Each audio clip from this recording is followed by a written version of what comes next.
This week on Therapy, it's career coach and holistic healer Mandy Tang. Mandy is the author of Heal Your Career Wounds, Navigating the Trauma of Today's Workplace. She coaches people on how to bring more creativity and joy into their work lives.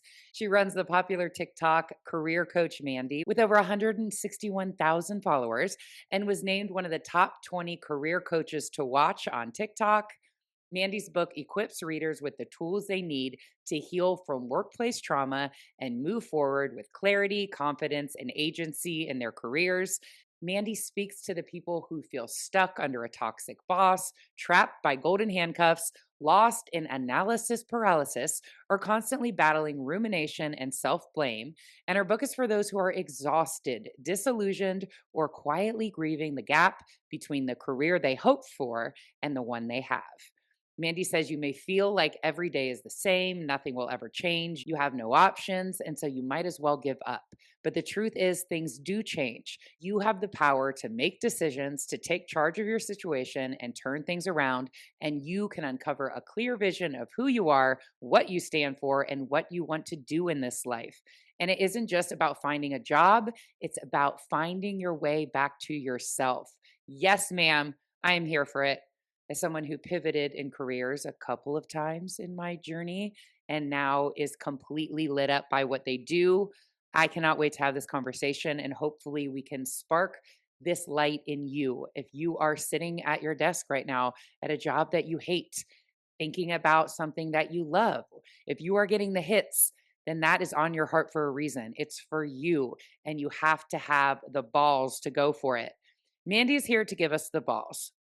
Please do me a favor and hit subscribe wherever you're listening to this episode. That way you'll get an alert every time a new therapy drops. Follow me on Instagram at I am Erin Washington. And if something in this episode resonates for you or makes you think of someone in your life, send it to them. Share it on social media. Maybe even take 2 seconds to leave me a 5-star review on Apple Podcasts. Cannot tell you how much I would appreciate it. And now your weekly dose of therapy with career coach Mandy Tang. Therapy is like me doing therapy with a coach or a mental health professional with something that I'm going through. For this particular episode, I know it'll help women who may not be lit up in their careers. I have finally found that. And now it's like my passion, like yours, for other women to find this and be profoundly lit up. So I'm so happy that you're here Yes. today and so happy to get into your book. I did want to start with kind of your story. I know you make content now to try to heal that overly ambitious, external validation seeking version of yourself. Let's start there. Like, can we talk about her and how recently it was that you were living that way? Yeah. So I feel like in my actual life, it's probably been several years since I was literally like climbing a corporate ladder and like trying to do that whole thing. I spent like my entire 20s in New York City and I was working in advertising and in fashion and went to Columbia to get my MBA. Did the whole thing. And then was like, okay, now what? Now, like, let's take over the world, I guess. Like, I have no idea. And like, went to corporate America and was like, oh, like, I, I don't think I actually got, I wasn't like traumatized by corporate America. If anything, I was just like a little bit bored. Like, I was just like, oh, this is it. Like, I'll just It's sit like here. not what you thought. Yeah. Yeah. I was Okay. like, this is just, okay. So I'll just sit here. Um, and then I actually left corporate America to go run a startup. And that was like, I thought that was going to be my thing. Like, I thought, like, because this was like early 2010s, this was like girl boss era where everyone out of B school was like starting, a Birchbox or starting like some kind of like direct to An app. consumer. Yeah, an Hmm. app, like buy a pair of shoes, give away a pair of shoes kind of company. Yes. And so I was like, this is it. And I Yeah. kind of poured all of my ambition into like starting a company. And I think that was probably where things got really toxic is because my identity became too much about like being a co-founder. and running a Yes. startup and like how sexy and cool that was. When in reality, it's not sexy and cool. It's like really difficult and very punishing. Um, Yes. You romanticized it. You said we tend to romanticize identities and like put them up on a pedestal of what we think we should be. Do you yeah, think that you were like striving for that identity because of something that maybe you saw as like a failure prior? Like for me, I this has to be the number one show ever, the most downloads, the best guest, because personally in my life, my soccer career, which was my thing that I thought was my thing, tanked in college. And I've kind of unpacked that like now this will be my identity. This will be what I'm known for. This can't fail because soccer did. Do you yeah, think that you had a similar thing? Like I have to prove myself through this because something else that I mean, quote unquote, failed that you thought you were going to do. yeah, definitely. I think that's like so perceptive. I think um, because I like left corporate America and then I went and did this like weird thing, right? I went to become a founder. It was like I kind of knew I was sort of burning a bridge. Like I feel Hmm. like I like snuck into corporate America in the first place and so already felt like an imposter, and then the fact that Hmm. I was basically like kicking the ladder and being like, "No, I refuse that." I kind of feel like I was burning down some options for myself, and also I was like, "Well, okay, fine. You're making a lot of money and you're a VP. Well, guess what?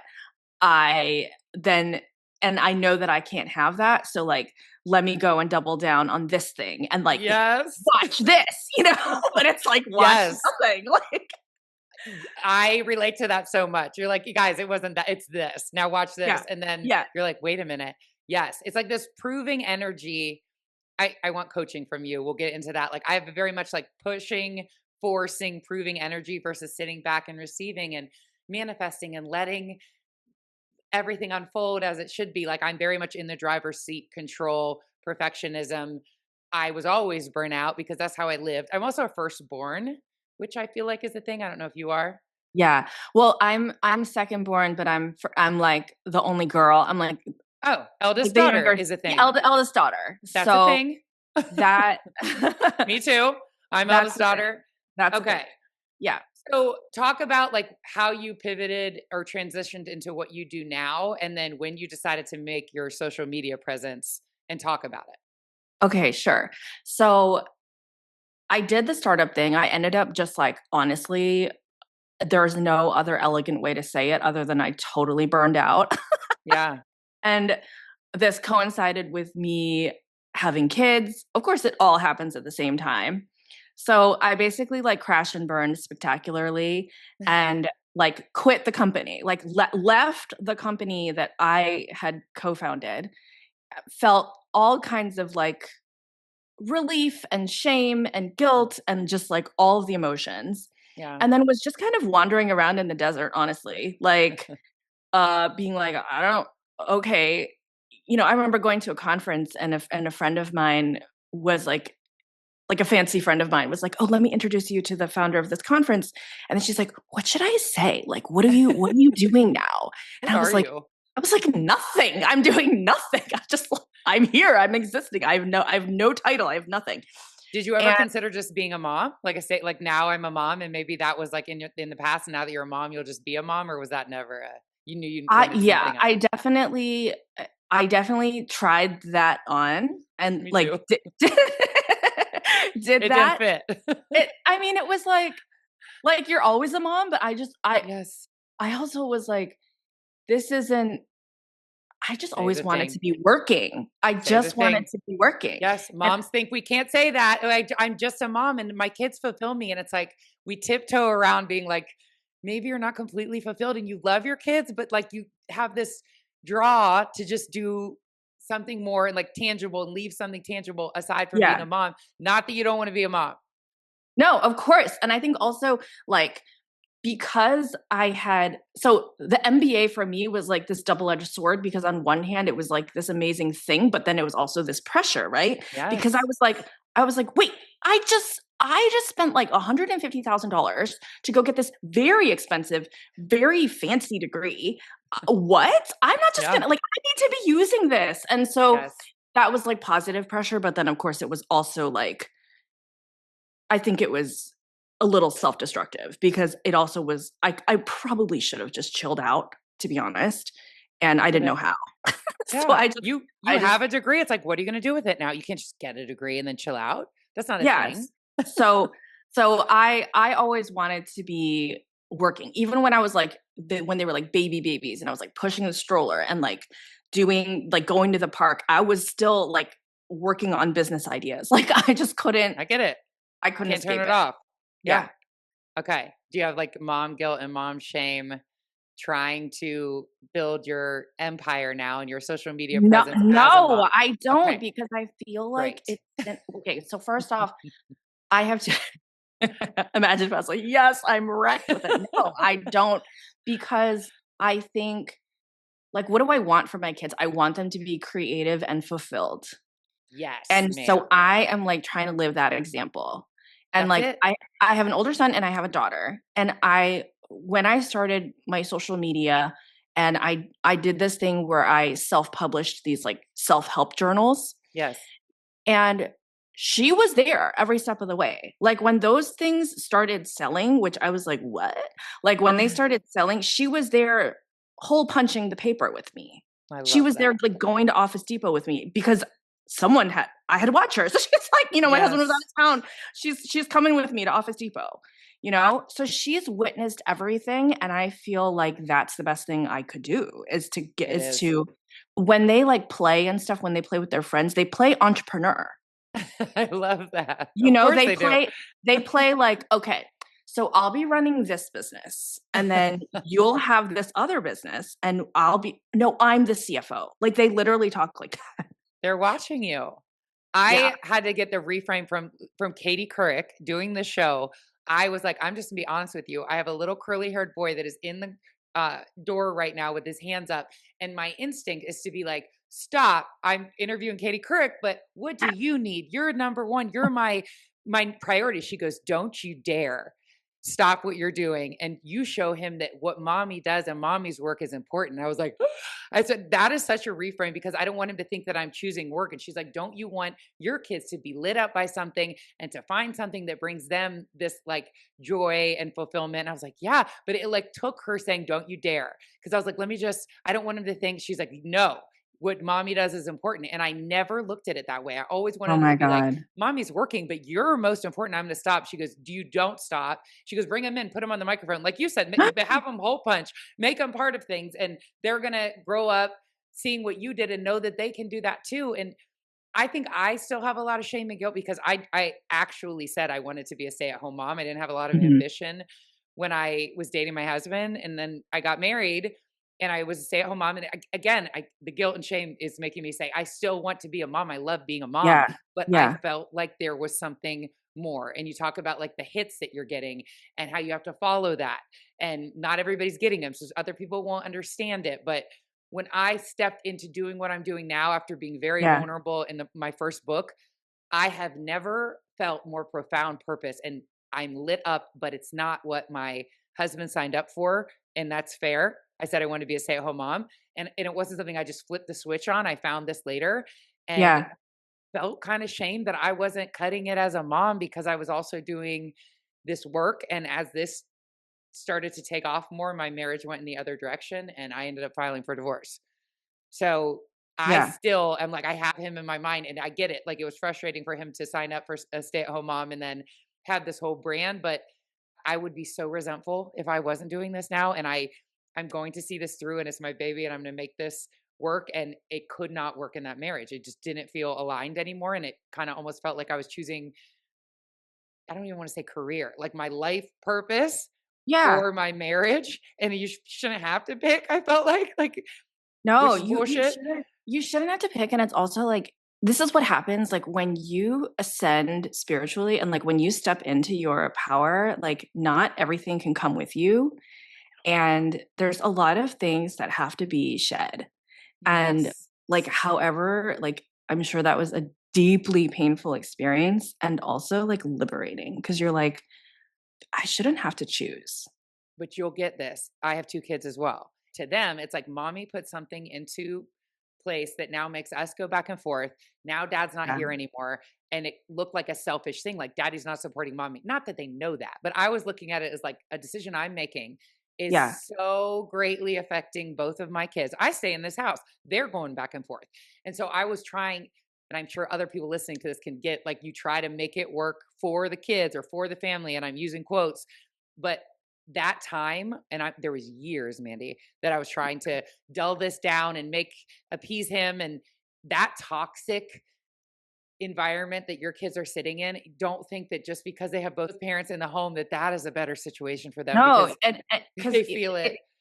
the stress of, like, dampening your shine to, like, make something work, like, that's actually a like, you broke that pattern, right? Oh my And gosh, yes. also, like, with the kids, like, kids are otherworldly, and they Yeah, can pick up nuance, and they like, they may not be able to articulate perfectly, but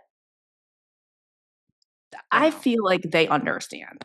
Yeah, Like, they even if do. they can't put it exactly into words, like, they witness the choice that you're having to make and see Mhm. how that's difficult, and then they can feel your love.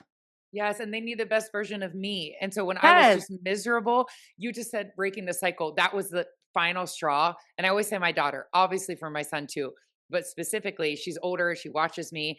I would picture her coming home and saying some of the things that were happening in my relationship. Like if she was like, my husband doesn't want me to do book signings or be on TV, or I wouldn't be like, well, honey, he's your husband. So I would be like, what are you talking about? That is Yeah. not so how can I stay in a relationship and show her that this is okay if I'm the model for what a woman should be? And that was the final straw. If she was saying anything to me that was happening in my Yeah. relationship in hers, I would say absolutely not.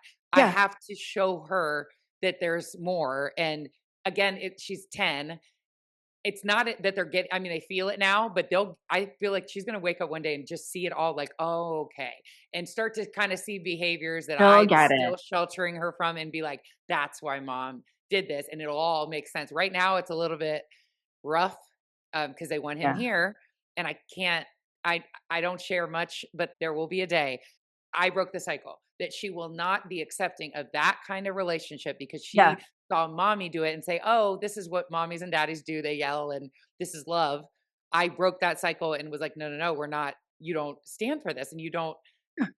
I was very hung up on vows and like making vows before God and better or worse, and I wasn't like trying hard enough. Like I'm not I can't I'm just saying, "Oh, it's not aligned anymore and he doesn't support me." I felt like that wasn't a valid reason for years.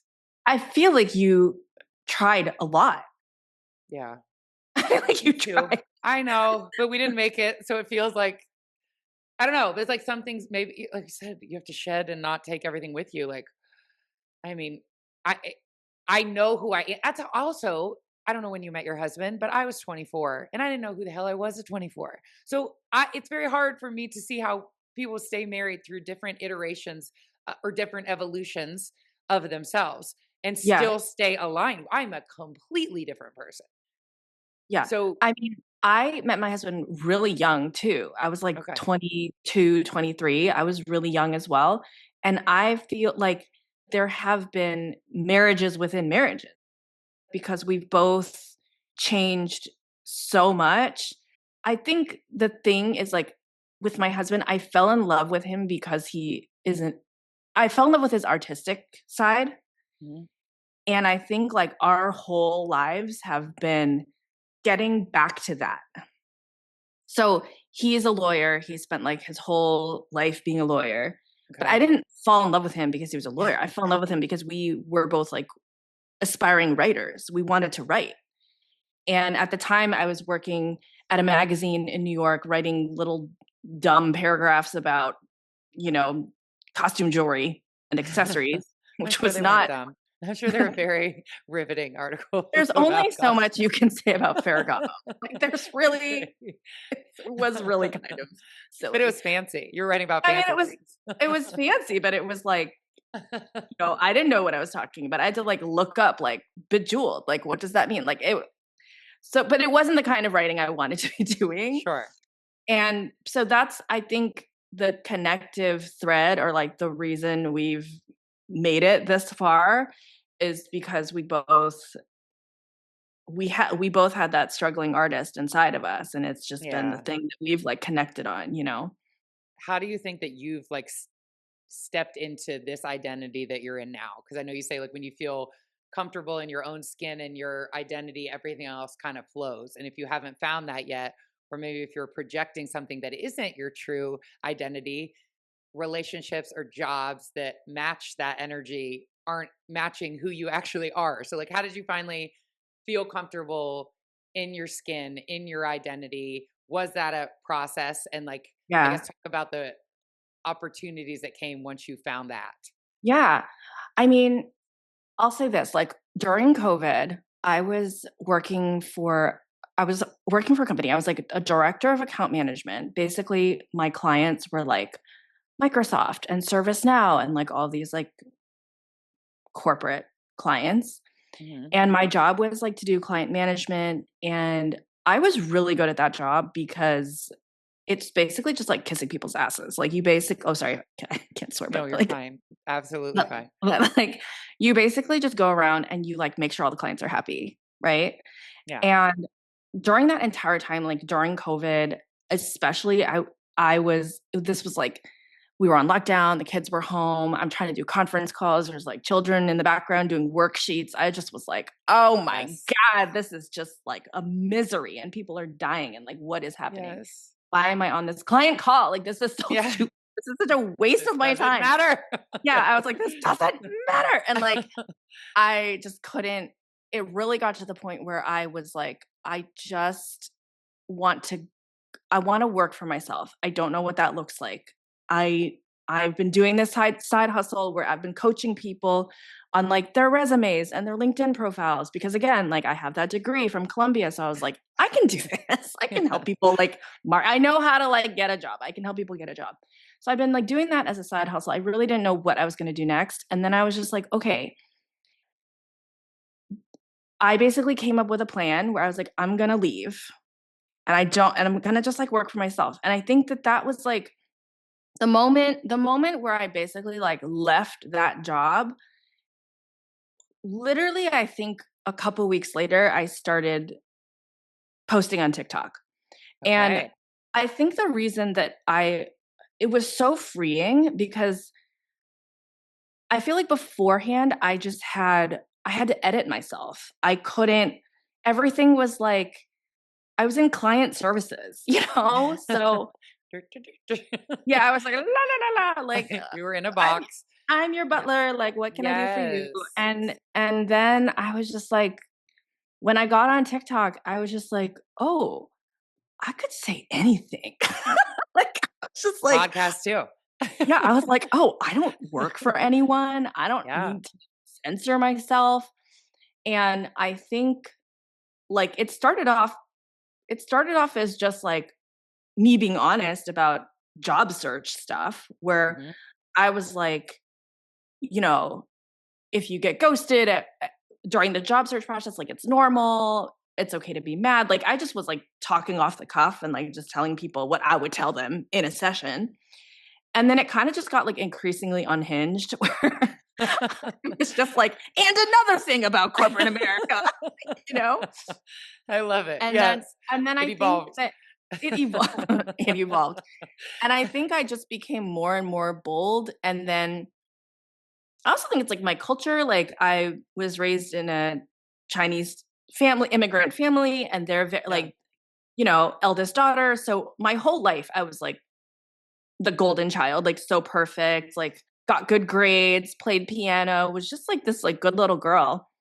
And then suddenly I just realized I was like, no, I'm like a bitch and this is great. Like so I that's love kind of it. how it evolved. And I think just having the freedom to like speak my mind and then just felt really exciting to me after like decades of just like I wouldn't say I was like pretending to be like a good girl. I think I genuinely was, but You revealed underneath her. She came out. She was yeah, there, but she was yeah. like sat on like she was what's the word? Like when you put the pot on the top, like she was Yeah, uh it's like bubbling, stifled, like stifled. Yes, and then yeah, she was always there, but when you finally felt comfortable in your own skin to be her, yeah, um, that's when everything kind of took off for you. You say we have to follow the energy. Will you talk about what you mean by that? yeah, and I think so follow the energy is basically just like you have to do what gives you energy, you know? So And when I you started posting on TikTok, that was like a like a lightning bolt yeah, and it took that off. was that was and then I also remember like um I remember thinking to myself, when have I ever had like a really exciting, like warm feeling in my chest? And I remember like, okay, so one of my many random side hustles was like back in the day, I used to work for this company um, that helped get people into MBA programs. So it was like Okay. a whole company. It was started by two Brown University alumni, and then they helped basically like rich kids from China and India like get into B school, get into like Okay. American B. Okay. And so I was like, this was like one of my random side hustles. And I remember like I'd never coached before, but I remember like talking to this girl who was from like mainland China, like super, super smart. Um, and I was like coaching her on like what she was gonna say in the interview because she like had an interview with like NYU or something. And I remember like closing my eyes and being like, no, say it again, say it this way, try it this way, do it this way. And like, I remember getting so excited about Yeah. this weird little interaction. And then I remember always thinking about it and being like, what was that? What was I doing there that felt Yes. so exciting? And I think Yes. that really was like my first example, like my first experience of like coaching someone and like really just like getting in the dirt with them and like helping them find like the gem of the thing that they were going to say. Yes. And then I was just like, what was that? I need to do more of that. I didn't know like how or like what that was going to look like, but I remember that feeling. And I'm sure you get that same feeling when you're doing this podcast, you know, where you're just like, ah, like you just get there's like a focused excitement, you know? And it's like a flow state where you don't have to really think about ahead of time what you're going to say. I get it with speaking. When I speak, especially to women, like because I had still the shame like about like doing this when my kids were young.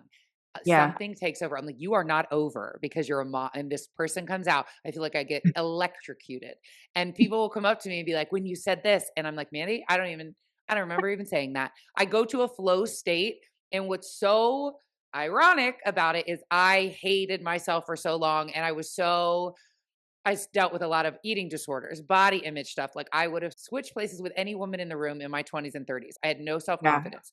When I finally got myself together in my late 30s after I had two kids, it was just like something like I wouldn't change places with anyone now.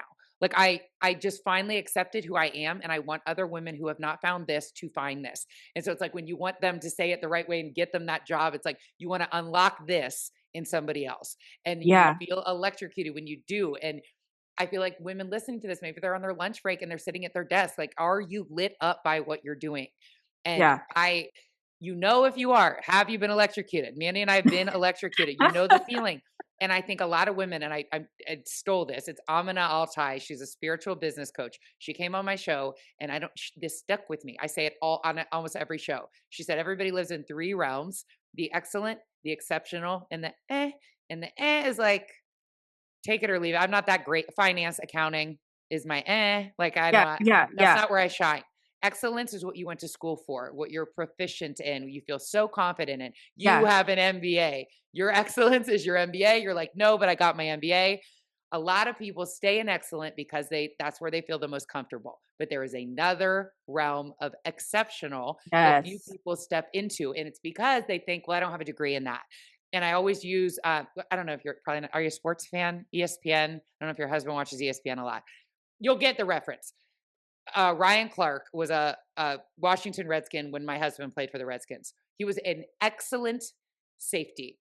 Yeah. He went on to win a Super Bowl for the Steelers. excellent football player, had a 13-year career after being undrafted. So you would say, I mean, that was his excellence, but he is an exceptional broadcaster. What he does when Oh, he went to ESPN, like everything he says goes viral. He says it in just a way. He connects with people. He could have stayed in excellence and retired and had been an excellent broadcaster. His background was football, but he is an excellence now. And you know the people that are doing it. There was a anchor in New York. I did a segment with her and she was the anchor interviewing me.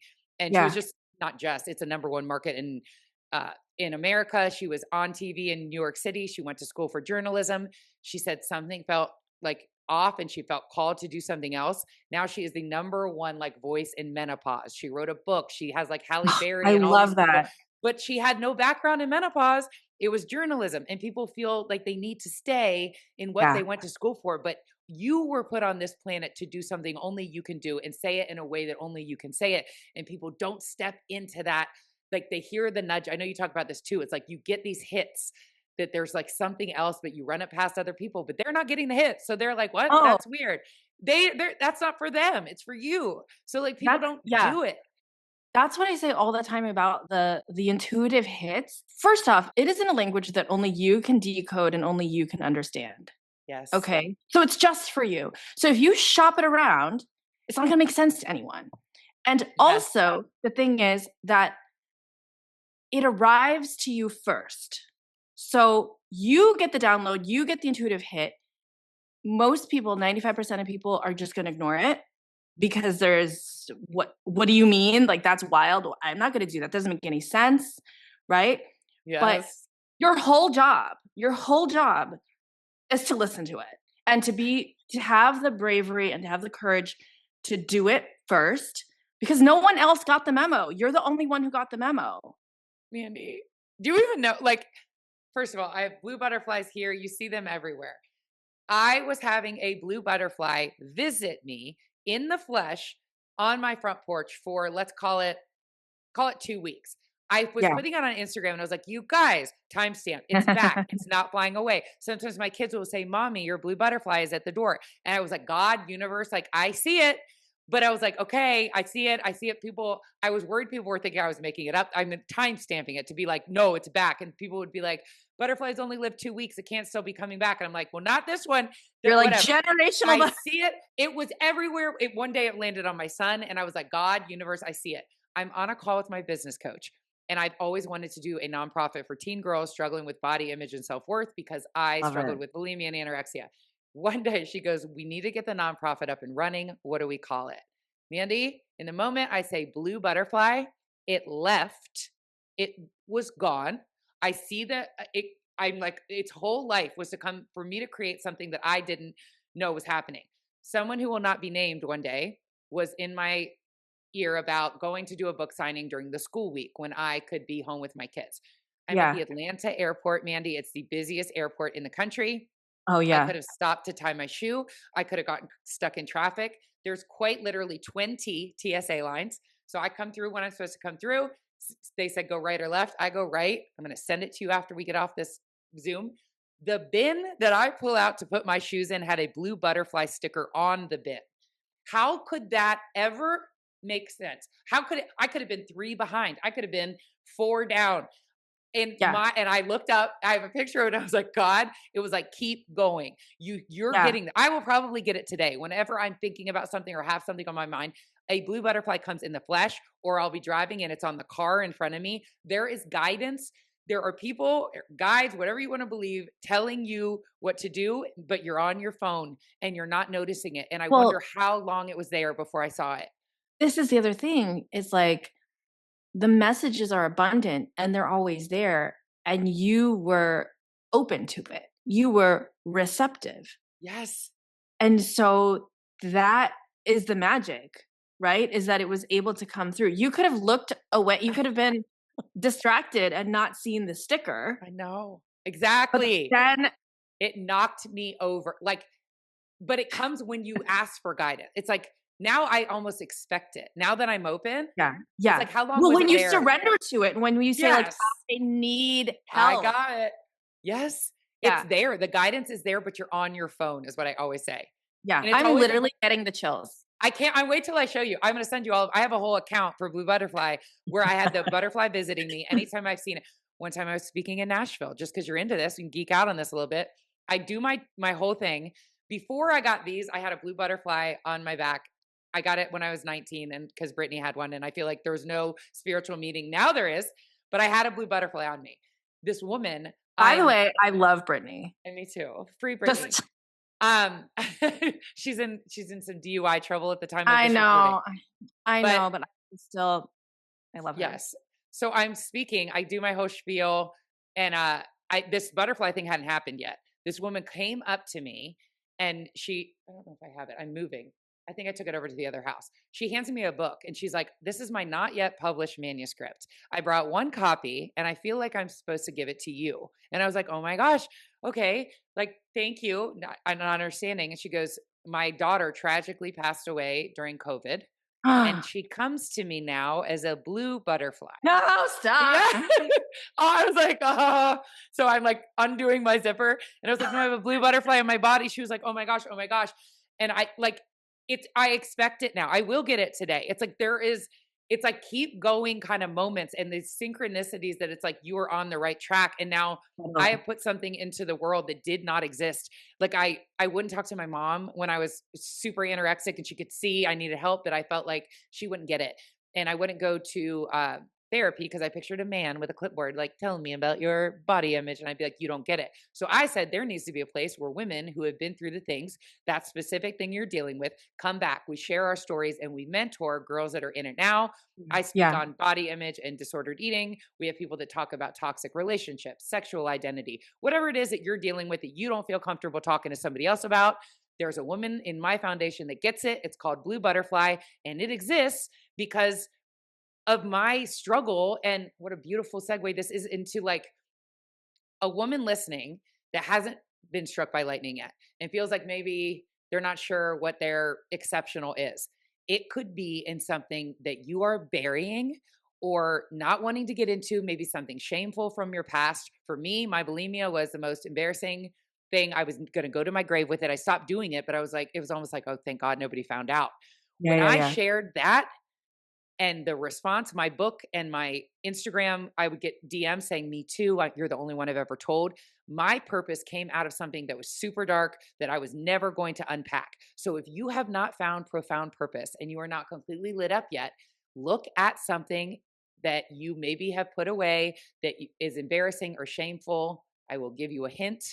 It is whatever you're thinking of right now. Write it down. Tell your husband. You don't have to write a book. Start a little Instagram account, share it and put it out. And there are people that are still in it, and you have made it out of that. And maybe that is your purpose, to help people come out of something that you've already been through. And then it all has purpose. It's like all of that time, that dark time was purposeful and it wasn't in Yeah. vain. It was for me to come out on the other side and be able to share my story. And my vulnerability makes other women comfortable talking to me. Same with the foundation, because I went first. So it's like, what is something and it doesn't have to be like a dark thing. Like, what's something you know how to do? Maybe well, you're an excellent accountant, but everyone always comes to you when they're having boy troubles or to unpack something. And maybe Yeah. your exceptional is counseling, and you should be. You're a therapist, but your background is in finance, so you stay in Then that accounting, bubble. and so you Yeah, can't do it. Yeah. I have an MBA in this. It's like your soul was put on this planet to do something exceptional. Only you can do, and if you're not profoundly lit up, this isn't it. And you don't need, like what you say, you don't need to stay in that box because you have a degree in it. Like there's something, I think of why people come to you, what you can teach other people. And then you find the struck by lightning thing. Yeah. And I think like what you're saying is examining the pain and examining your own dark night of the soul and how you have healed that for yourself, like your specific way of healing that Yeah. is part of your medicine. Yeah. So the however you got through that, whatever lessons you've learned, the specific tenor Yes. of your voice now as a result of that pain is going to be the healing balm for yourself and others. Like you've Yes. walked that path and now you can show other people the way. Yes. And I mean, that's really why I wrote the book, is because I Yes. was in the darkest place of my life after that startup, and I didn't know where to turn. I would just watch YouTube videos and cry, and I would just, like, journal. I would just journal, and all my journal entries were just so sad. I still have the journals, Good. You and should keep this journal. I just was like, of course, 'cause it's just such a moment in time, like, and so I was really writing the book as a love letter to my younger self. Yes. The whole tone of it is like, "You're not crazy, and you're gonna be fine." Yeah, that's great. So many people are feeling that right now. Like, what if someone's listening and is in that dark spot or like a burnout? I know you talk so much about burnout. They're so burnout at work. And you say, talk about that. It's not about productivity, it's an emotional injury. So, how do we Yeah. have to look at it? We're looking at it to like outwork it. But if it's an emotional injury, how do we heal burnout? I mean, burnout is really like a small betrayal of yourself, right? It's Yes. you have a standard, or you have a way that you wanna do things, and then you go against it because you wanna be the best, because you wanna achieve, because you wanna please your boss, because of blah, blah, blah. And it's like, the reason that you're so exhausted is because you're actually not listening to what you need to do to protect yourself, or like what Mhm. you need to do to rest, or what you need to do to integrate, or what you need to do to just like ignore that annoying person, and Yes. so people are so exhausted because it takes a lot of effort to pretend. Yes. Oh my gosh. Yes, and it's a self-betrayal when you're living in that.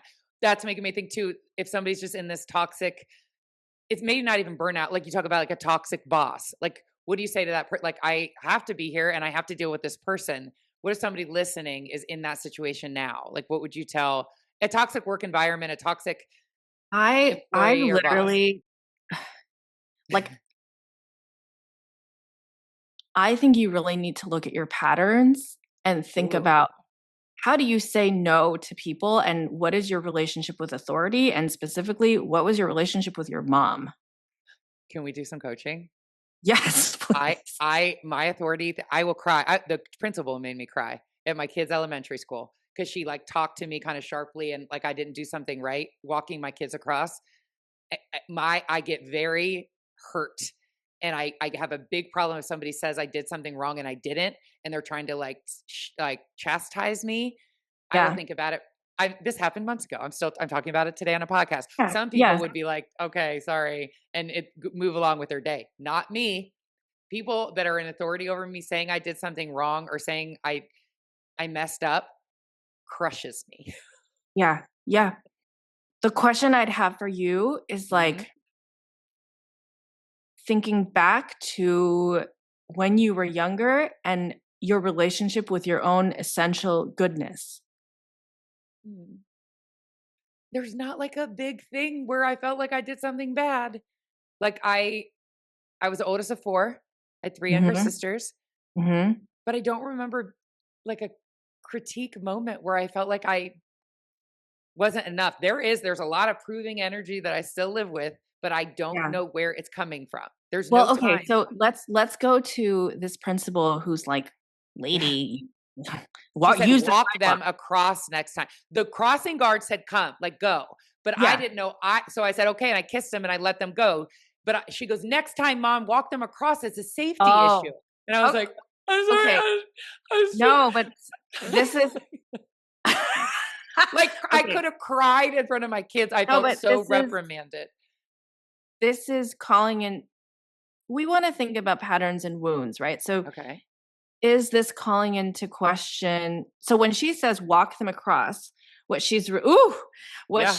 what she's really saying is, You did it wrong. be a You did better mom. Yes. Shouldn't Keep you your kids safe. What are you keep doing? God, what, you just reckless, dangerous. Yes, it hit It me. could It was like a sword through my heart. Yeah, they could Like, have been what run are you over and it's doing? all your fault, okay? Yes. When we say that, what comes up for you? When someone calls you like, "Oh, you're just a reckless, dangerous mom who lets your kids." I'm not keeping my kids safe. I'm not being a good doing what moms are supposed to do. Like the other moms walked them across. You just sent them to the crossing guard. Like you're worthless mom. You're a shit mom. What it's making me think of right now is my ex. Like what kind Mhm. of mom goes to a book signing during the school week? Like A shame. Like successful one, where's the idiot. dad? I'm like, can you pick up your kids? Like in my mind, I'm like, you didn't marry me with kid. They're your. Could you pick them up? He's Yeah. very the mom, the gender roles. The The mom. traditional well, you Yes. you had also mentioned that you took the vows serious. So you take Yes. these roles I and do. their tradition of what they're meant to be seriously I because that do. is you living up to a ideal and Yes. an responsible adult model. That's so true. And in order to step into your power and feel the electrocution, Yeah. you have had to make choices. Yes. The right Yes. choices, by the way. I mean, Thank you. it's Please. nice. Thank you. I appreciate And that. it's an authority figure pointing to how you're not living up to an ideal. Yes. There is, I don't know when something in me is like if somebody of authority over me, I think Yeah. it is authority. I'm trying to think of like another mom would make me feel shame. I think it is more of a, there was a, again, at the school, it wasn't a crossing guard, it was like a cop that was like stopping traffic. He's not a crossing guard, he's out by like turning into the school. Mandy, Yeah. I feel like I've told the story before. Things stay with me when I get reprimanded.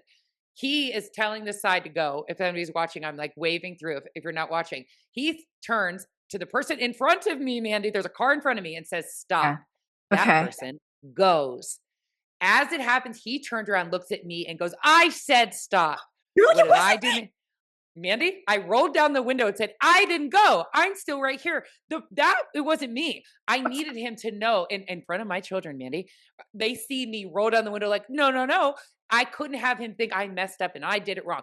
And it wasn't me. Again, it was a person in front of me. But he goes, I said stop, and like reprimanded me, put his hand up. I had to roll down the window. My kids are probably like, Mommy, like it's fine. Like, take a breath. And I always say calm body to my daughter. It was should have had a calm body moment to me, but I couldn't let it go. I didn't go. You said don't go. It wasn't me. It was a person in front of me. And I had to tell him. That's how bad it is.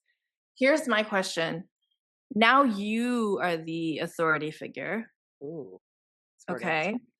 Have Yes. a bit of authority in my house. You They walk all over me because of this issue. well, But you're sure. okay. So let's see how it comes up, right? Because I think parenting is also an opportunity for us to witness our own limitations and witness how we're like, oh no, I've been programmed and I am saying the same stuff and it's coming Yes. out of me. So how does it come out of you now that you are the point of authority for other people? Yes, and I still don't want my kids to get mad at me. I hate when they're mad at me or they think like I'm a bad mom or I did something wrong as a mom or like other moms don't. That's still like pings for me. And they very much respect their dad and walk all over me. And I kind of like, because I don't want them to be mad at me, will just like let some things slide. I hear myself and it's embarrassing to say this, but that is how I would rather have them feel like I will if I have 2 shows scheduled, big guests, doesn't Yeah. matter, and there's field day, I cannot take that they did not have me at field day and there were other moms. I will somehow just be there. Like, look at mom was here. I was at field day. I might have to run, but I will. There's no chance I'm not moving something around to show up so they think that I didn't choose work or I was not, other moms were there and I wasn't. Like I hold Yeah. myself to a standard that it doesn't matter what I will, yes, I'll be there. Mom, are you coming to the field trip? And I'll look and I'm like, oh, other moms will be like, I can't do it. So I'm Yeah. sorry that you're upset. I can't have them be upset and feel like I didn't show up. I hold myself to that perfection standard of motherhood. I will Yeah. make it work. Mommy will be there if other moms are there. Yeah. Not good, not healthy. Well, it's hard to sustain. Yes. Yes, I can't. Like I'm a like maniac. I am burnout. it's hard to sustain, and I think that okay, here's the and this is what I say to my daughter a lot. I'm like, "Here's the lesson we're all learning." Okay. Oh, I like that. That's Here's the great. lesson. Mommy's learning too. Mommy's never been Here's a the mom before. lesson we're all learning, Yes, I like that. I'm okay? stealing that. Which is you can share the struggle, right? You can be like, and my daughter's 9, and so same, Okay. Okay. relatively same age, okay? You can say, okay, I'll say something and then you tell me how it feels and then how you might say it because it Okay. maybe, Okay. okay. So what I would try to say is I'd be like, I would share the struggle. I'd be like, okay, so here's the thing. I really want to go because I don't want you to feel like I'm not there. But at the same time, I have to interview Katie Couric or whoever. Yeah. You would say that? Like that's Yeah. somehow the same in Well, I importance? would say Oh, I really wanna go. I'm torn because I wanna be there, of course, to support you. Your soccer is so important. You're doing so well. I'm very proud of you. And at the same time, I have a conflict because I have to do this interview, which is important for the business that I'm growing, which is important for our family because it allows me to be blah blah blah. Okay? okay. So, let's think about it. How do you feel? And then also I'm leaning towards doing my thing. Ugh, And we'll go we'll I want to hear all about it after. no. It feels How would you itchy. say it? It's How would you say it? I wouldn't How say would it you like that. That was making me like I would feel my daughter would be like, "What?" Like, how could something that you have to interview somebody like and if I told her that that was the thing that may make me not show up and then I don't show up and she knows that I didn't show up because of my show, I would feel gutted. She would Really? pay for it. Yeah, I would, I'm being honest. And I would hear about it. Like she almost like shames me. Like all the other moms were there. Like, okay. And I could see Well, another mom being like, "Well, mommy had to work," and move on with their day. That guts me. That she felt like oh. the other mom. I know. Well, I know here's it's not oh, okay. So rational. here no, no, and then this is, like, great because it's never rational. I think that the messaging, the the I like to, like, talk aloud all my little gray area thoughts to my kids because I just try to, like I don't know if I'm doing it right, but I just try I to, like like, that. share it. Okay. And then I feel like the conversation would be around, like, unconditional love. Like, I love you no matter what. I support you wholly. But life is lifing. And I know the other moms are there. The other moms are not running a global podcast. They're I've never not. said it that way.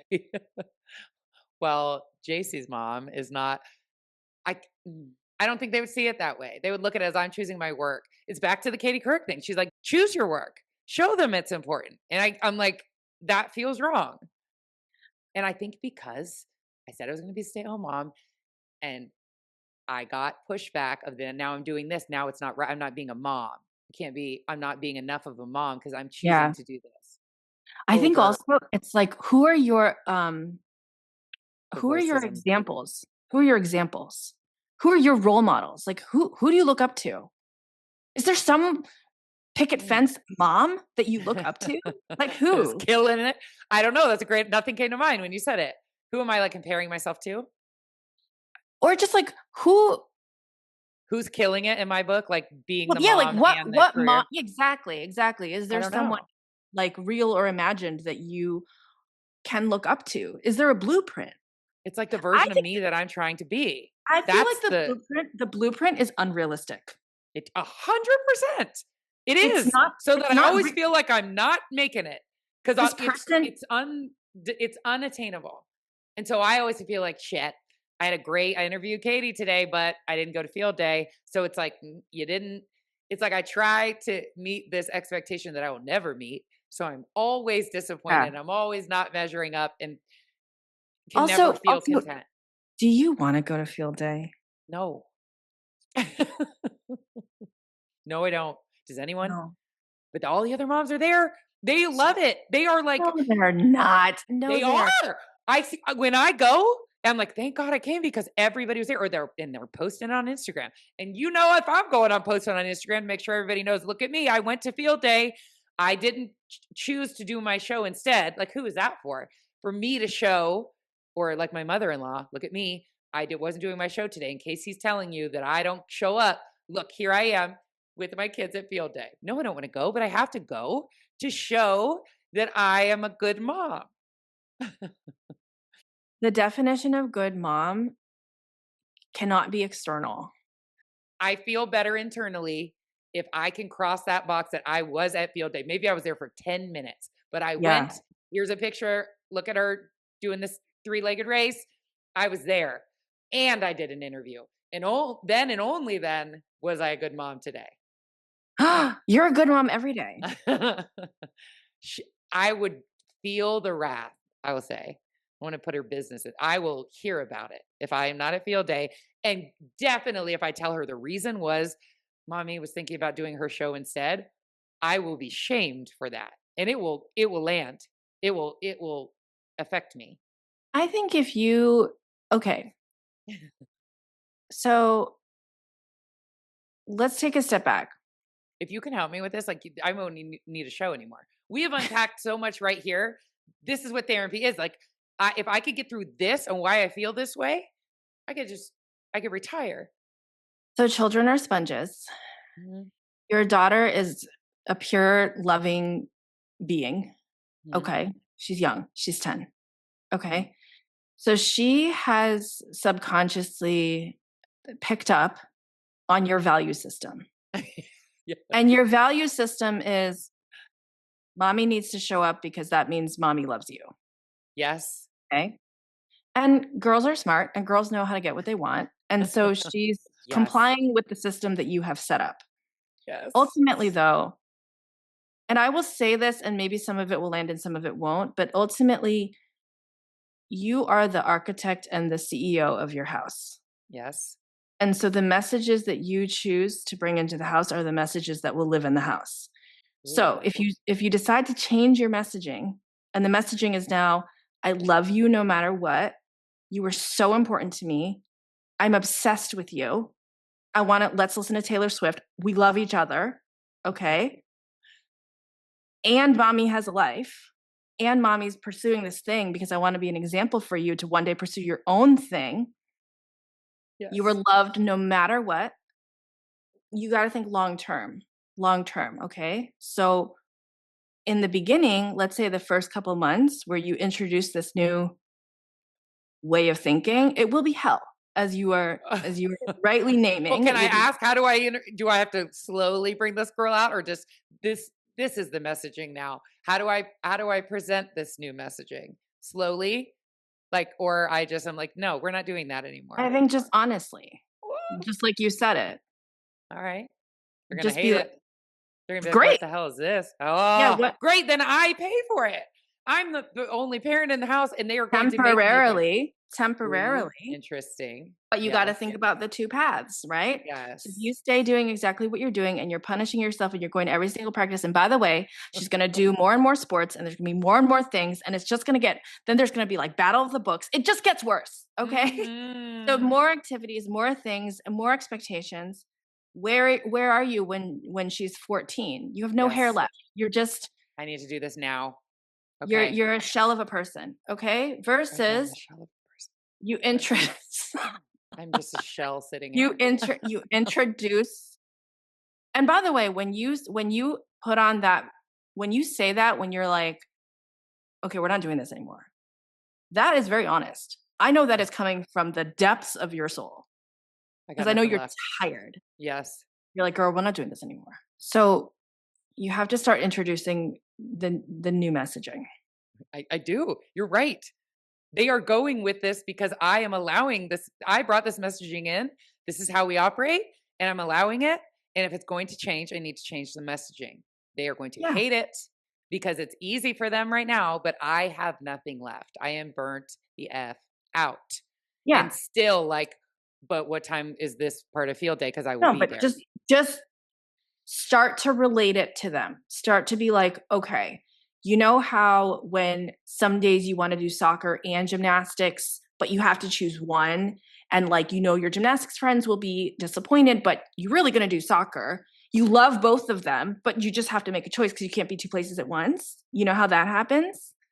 It Like, start to sounds relate, bad though, but I start can't to, choose the one that's not my kids. Like yeah, you it seems can. like they're not gonna. accept that or understand that. But For because of how I have lived thus far. when you understand it and when you fully accept Oh, it, they will fully accept it. When you are like, "No, this is I," when you believe it inside, they will believe it. okay. I They're don't believe just in it. following your energy. They're just I following you. know. They just I out of know. love, they're just like, this is what we Mommy do." always chooses us. Mommy always shows up. Mommy Yeah, always picks up the slack from the other side. So yeah. if she stops doing that, I don't want them to be like, "Do you don't love us anymore?" Like, But it's a any conversation around, "But do you not love us anymore?" always ends with, "Of course I still love you. they You are my literally ask whole me heart. that. You They are my say, whole heart." okay, I'll say that, but they will ask, "You don't love us anymore? You don't now you don't you used to come to everything. You don't love us anymore? Like you don't now you don't come to this? You're doing your show?" And I'd be like, "Yes." Like, "Huh." So, you have to go, like, 10 levels deeper and really know it in your soul so that the instead of, like, the, "Huh," like, it's a, "Of course I love you." That's a ridiculous question. This isn't about love. This is about logistics.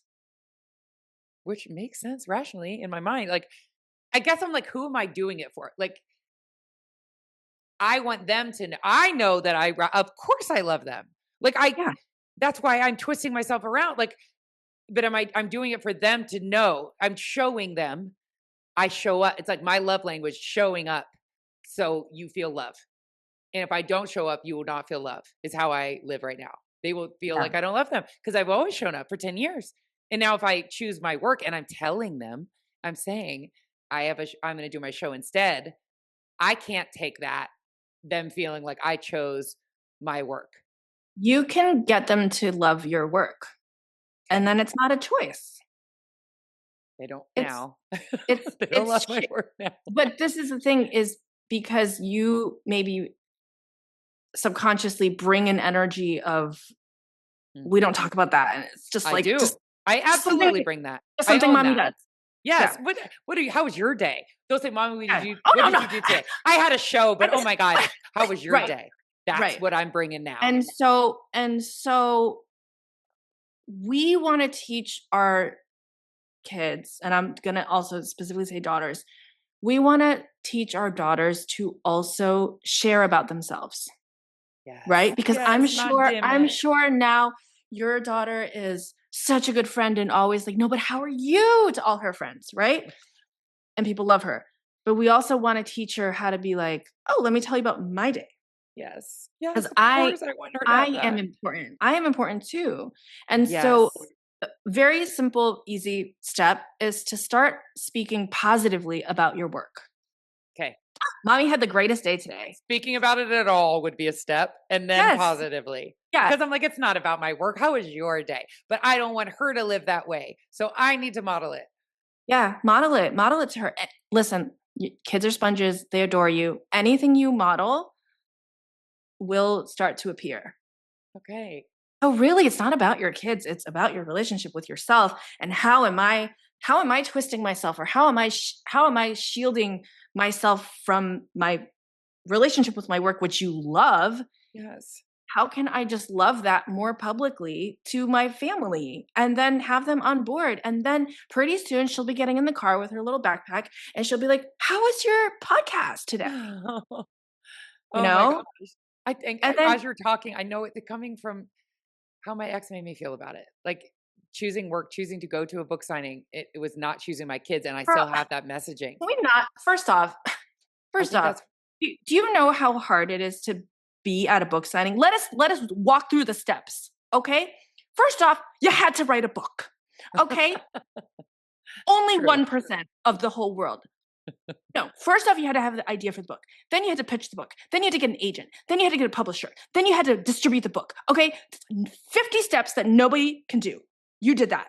Then you had to be popular enough or worthy enough of a bookstore being like, "Hey girl, will you come and do an event?" Yeah. That is the 1% of the 1% of the 1% of the 1%. He does not see any of that. He sees a What? waste of time and why are you not with kids? but he's not here anymore. So Yeah. I shed, what'd you say? I shed some You stuff. have to shed it because it's also like you have built all of this, and that is your freaking God-given right to stand there and sign books. Do you know how hard it is to get there? I do. And I have a Yes. children's book coming out, and I wonder now if it's like to show him that I did it for the kid. Like, honestly, I know it's about my kids are biracial, and my daughter's 5'6", and she's like super tall, curly hair, darker skin. She would come Oh, home and oh, say, she's really tall. really tall. She's gonna be like 6'2", but she'd always be like, "You wanna be you wanna be like everybody else." I felt like there was no Oh, book that tells kids you're supposed to be like you are. Everyone's a little bit like their mom, a little bit like their dad. That's how it's supposed to be. Her yeah. ponytail is supposed to look like that. It downloaded into my brain, Mandy. Every stanza rhymed. But you're right. I had to find a publisher. I had to get now illustrations for it to finally be coming out and into the world. I'm going to do every signing and every interview, and it is my life's work, and I am proud of that. But it was like, am I allowed to be proud of that one because it's empowering kids, and the other one was my story? Like, I'm more like comfortable publicizing the shit out of this one. This is my legacy. This book is for Yeah. kids. The other Yeah. one was my story, so that felt I should be smaller about that one. Like, I'm thinking about that as you're talking. Like, this Well, one I feel comfortable because it's for this is kids. also the meta story of what you're saying around like truth and how we show up, right? This is also your like this is how you have healed yourself. You're like in the process of healing, Yes. right? Yes. So I Yes. think in your upcoming congrats by the way, in Thank your you. upcoming children's book launch, also talk about your own book, your other book. Just talk That feels about it. risky.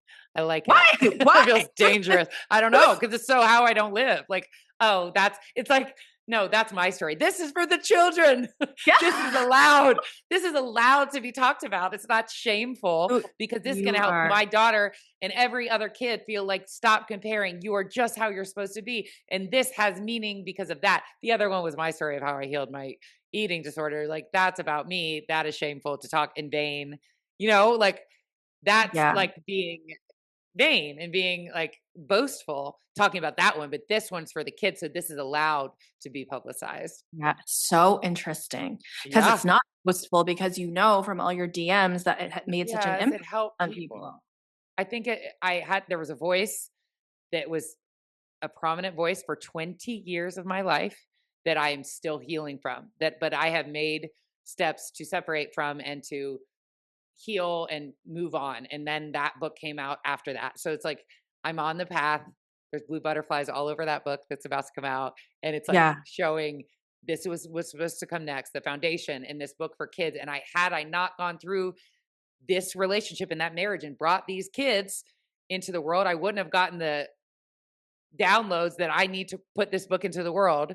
So it was all purposeful and I was supposed to be with him. But now through this next evolution, I have shed. I yeah, can't take everybody with me. I love how you put it. And but it wouldn't have been here without that journey. yeah, And so it's all just on the path of evolution. And now yeah. I have my kids because of that relationship and it's not in vain. And my struggle with my body and stuff, all of that brought forth this stuff that would not have been here, a foundation and a book that only exists because of that pain Totally. and journey. So it's all you just got to keep going. I'm gonna see my butterfly today. I know it. It's like, yep, You're gonna. it's It's like you're getting it. Keep going. Like you're getting yeah, it. keep Like keep going. this is great. Thank you. This is what you do. So now people that listen got your coaching. What if somebody wants more from you and wants your coaching? Where do they go? Shout out the book, all the places. Okay, yeah. So the book is available now, and I also do one-on-one coaching. You can find that on my website, mandytang.co, and I have a YouTube channel for long-form content, and then a TikTok. And it's what is your TikTok and Instagram Career handle Coach Mandy. on both? Car- yeah, Career Coach Mandy on both. You're going to be getting some clients. You have unpacked a lot for me, and I'm looking at things a lot differently than when we started this episode. And this is what I do on every show, trying to unpack where this is coming from. This energy of like validation, and I did it the right way, and I'm not in trouble. And you have taken me to another level of like we're looking at that in a different way, and I appreciate you. let's end it with what's the most important thing you hope someone listening to our conversation takes with them today? I think just to trust your intuition.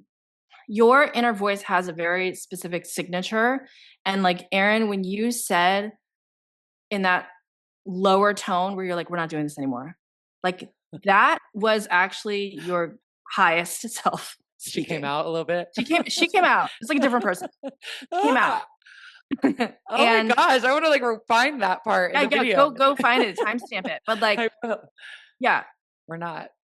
So Okay. you listen to that no nonsense voice.